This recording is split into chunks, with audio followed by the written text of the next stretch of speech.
Ginisa ko ng chicken meat.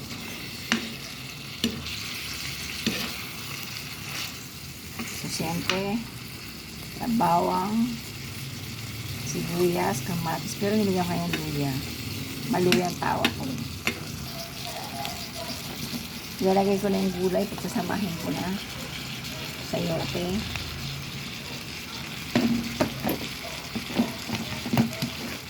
And carrots.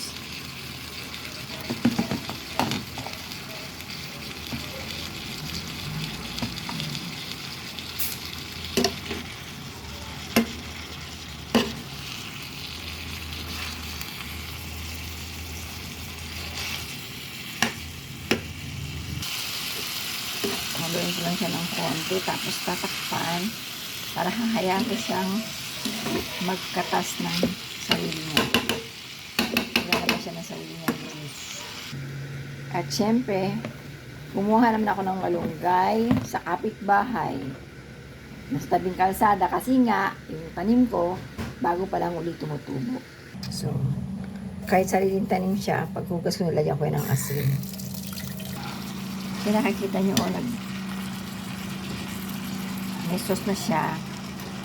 Lagyan ko lang siya ng konting tubig kasi ilalagay ko yung malunggay. Kalahating tasa lang.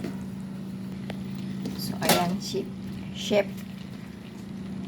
Ron Bilaro, ha.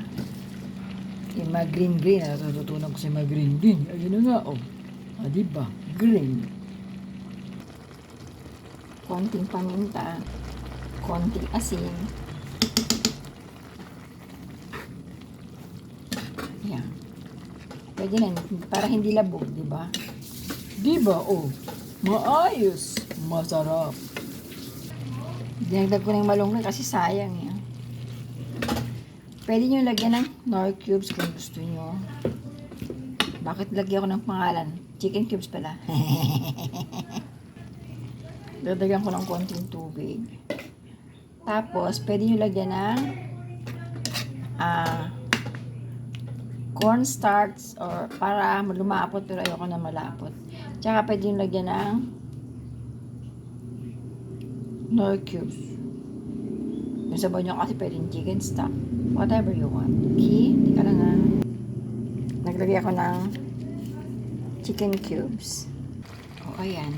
Makulay ang ulam na gulay.